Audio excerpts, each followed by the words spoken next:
Start your tape right now, because I'm about to tell you the truth. And F you if you can't handle the truth. This version of Biden is the best Biden ever. She knows so long as she was 9. In fact, I think he's better than he's ever been. President Biden has a photographic memory. His understanding and mastery of a complicated geopolitical situation is remarkable. He is sharp, intensely probing, and detail-oriented and focused. Jackie, are you here? Where's Jackie? I didn't think she was going to be here. I was sitting, 2 feet from him across the table, and he was, intense. Have trouble walking sometimes? Yeah, so did FDR. He wanted GD war. But he's totally focused. He's very sharp. They say he's sharp in meetings and so on. Very lucid, very well informed. Biden is stately, and he comes with gravitas. There hasn't been, as far as I know, a single claim that Biden made a mistake.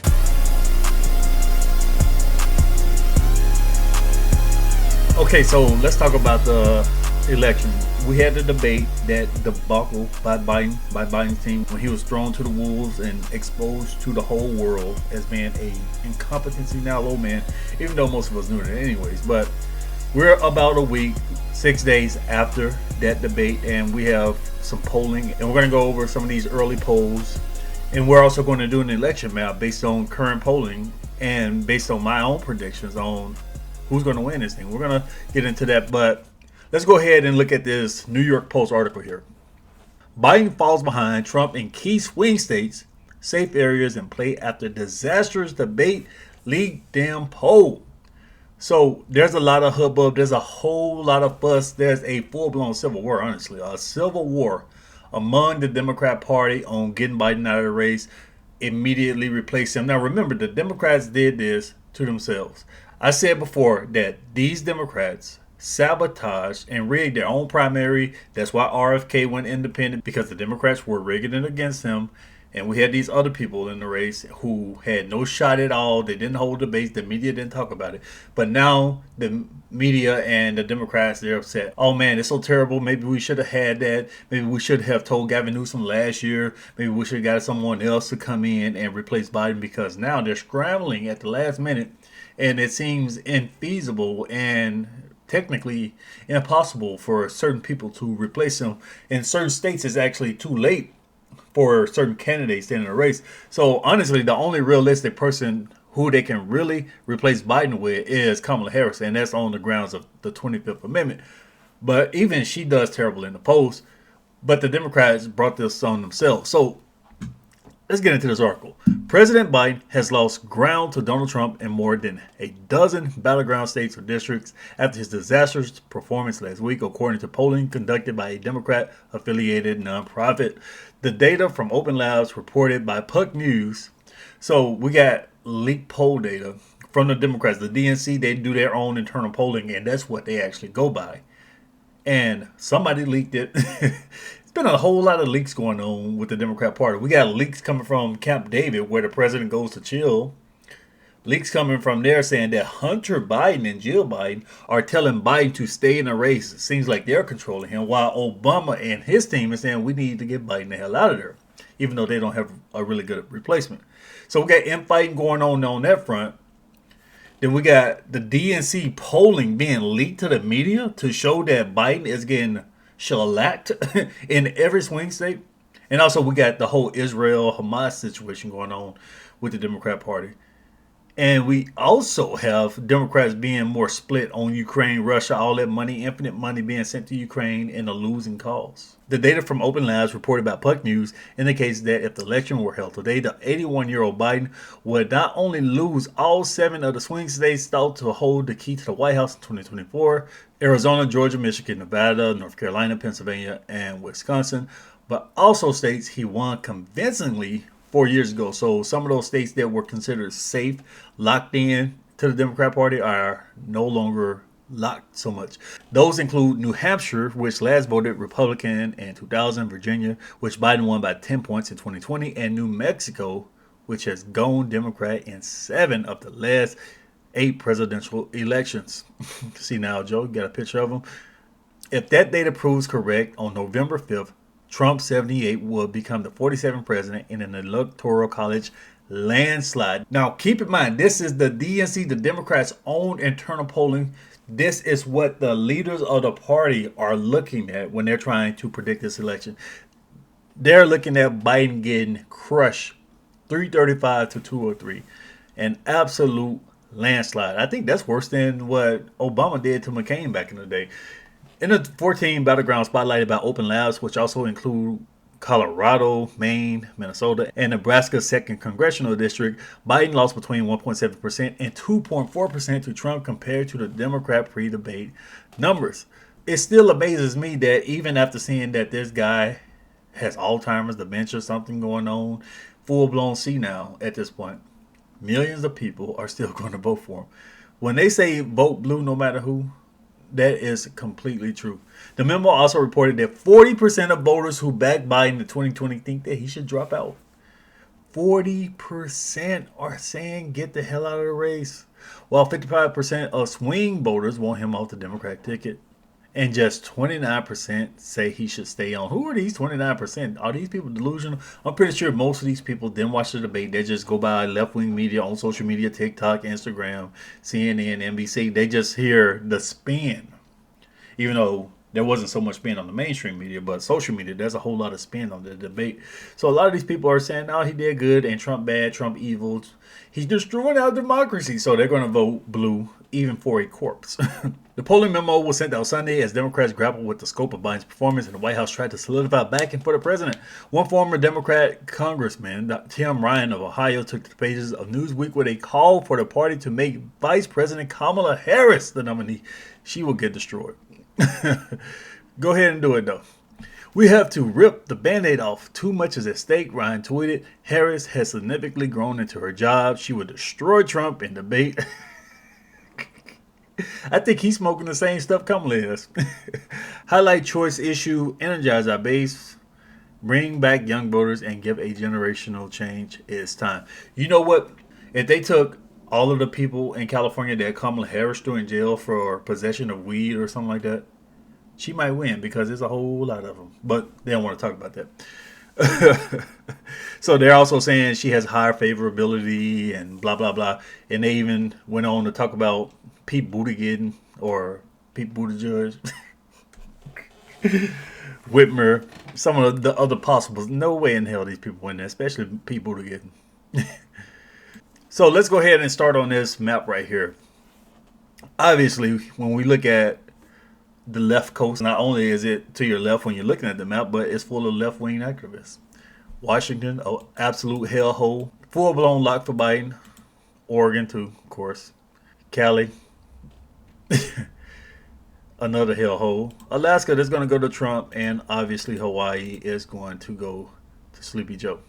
Then we're going to look at all of these states right here. We got Utah, Idaho, Montana, Wyoming, the Dakotas, Nebraska, Kansas, Oklahoma.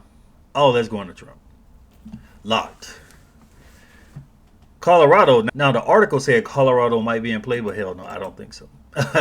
I am going to actually lock that. I'm going to say Colorado is locked for Joe. New Mexico, I'm going to leave that one open for discussion. Then we're going to give Iowa, Missouri, Arkansas, Louisiana, Mississippi, Alabama, Tennessee, Kentucky, and Indiana to Trump. So these are two of the swing states. Obviously, we know Illinois is going to go to Biden. Not even a chance at all. South Carolina, that's locked in for Trump. Ohio, we're going to leave that open for discussion for now. West Virginia, clearly, obviously, locked up for Trump. Now, let's go up here. Maine, they split their districts up. So we're going to actually have to split Maine. So Trump, I think Trump wins one district up there, and the others are pretty much locked for Biden. I also forgot that with Nebraska. They actually split a district too, and Biden takes one of the Electoral College votes from them. Now let's look at New England area, obviously Vermont, Massachusetts, Connecticut, Rhode Island. All these places up here completely locked in. You can just book them. Now, there's some noise going on about New York, some noise going on about New Jersey. So let me highlight Delaware for Biden first because he's going to take that easily. Also Maryland, which is part of the D.C. district. Most of the population anyway. You got full-blown crime-ridden hellhole Baltimore, which is super blue. We saw their mayor, and we saw when people asked questions about the mayor, how they just jumped into identity politics. That's a big population center in Maryland. Then the D.C. area, the suburb of D.C., which is extremely left-leaning. So the Republicans don't have a shot. Don't have a shot. So let's get to some of these possibles. Now, New York, I'm going to say it's not safe. I'm going to say it's a possible. It's left-leaning because if you look at some of the polling, I mentioned this in a previous video, New York might be in play for Trump. I don't know if a everyday normie Republican, a Nikki Haley, a Ron DeSantis, I don't know if they will have a chance. I don't think they will have too much of a chance, but Trump, we saw him go up there to the Bronx and have that massive rally, and the Democrats in New York got all butthurt about it. Biden is up by, I think it's 7 points in New York. So it's not fully locked in. And I can say the same thing about Texas for Trump. It's a Republican stronghold, allegedly, but again, it's tight. I did a whole video about the fact that Texas is a swing state, and right now Trump is only up by 5 points.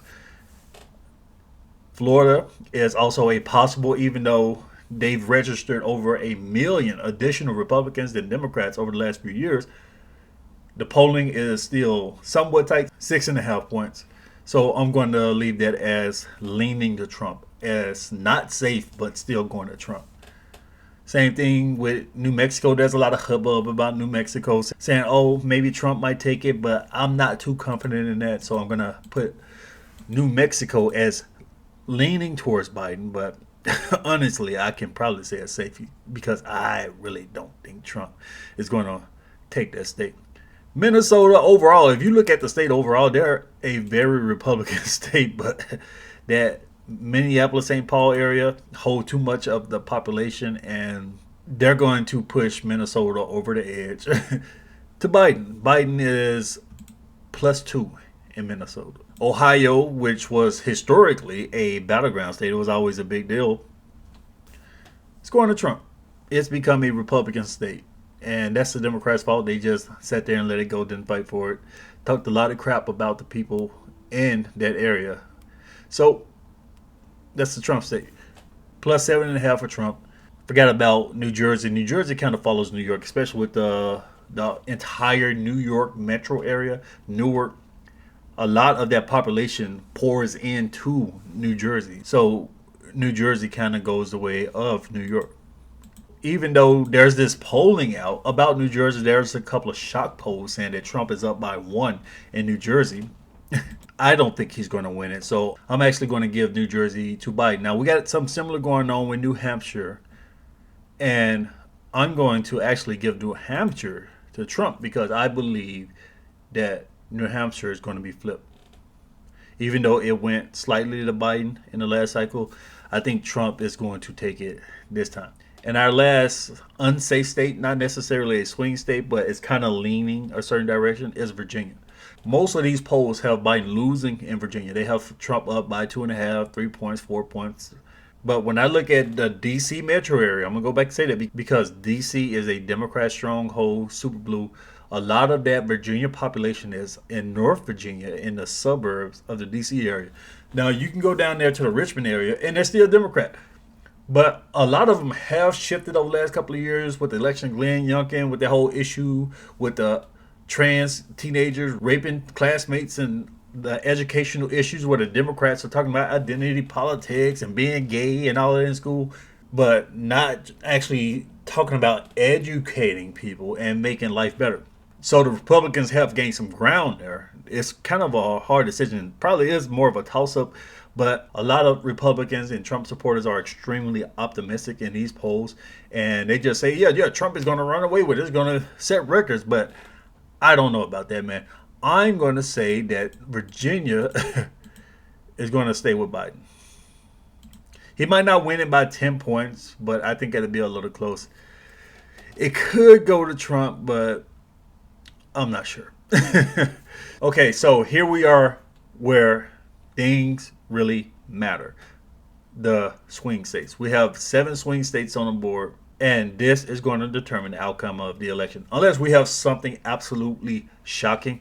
Maybe Trump does take Virginia. What if something insane happens in New York? But yeah, I don't know, man. Let's talk about these swing states. So we're going to start on the East Coast because when we're watching the election, we're going to be watching it live. This is how we're going to look at it. The polls are going to close first in Pennsylvania, Georgia, and North Carolina. So once we get all of these possibles and locked in points added up, the Democrats already have 222 points locked in. The Republicans are +1, 223 points locked in, and it comes down to these 7 states. Polls closed on the East Coast. What happens in Pennsylvania? Now, the polls are saying that Trump is up by 2.5 in Pennsylvania. We know there was some funny business going on. Trump was winning by a whole lot. We went to sleep overnight, woke up. Next thing you know, Joe Biden is winning by a lot. Like, damn, what the hell happened? Where all these people come from? Pennsylvania changed their election law. Election day became election season where they were voting for months, going out, ballot harvesting and all of that. But let's go with the polls. Let's say the Republicans find a way to combat this crap that the Democrats are pulling. And let's say Trump does take that 2.5% and beat Biden in Pennsylvania. We go down to North Carolina. Trump is up by 4.5 in North Carolina. Let's go by that. Still on the East Coast. Georgia.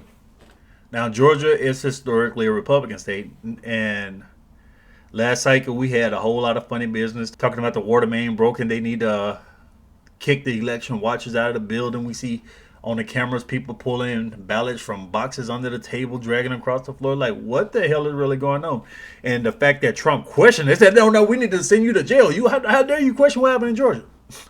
They said this man was trying to run an insurrection, commit treason, because he was asking the Secretary of State in Georgia for some clarification on what the hell happened, because we clearly saw some funny business going on. Why the hell does it take several days to count when you have countries like India with over 1 billion people? They don't take all day.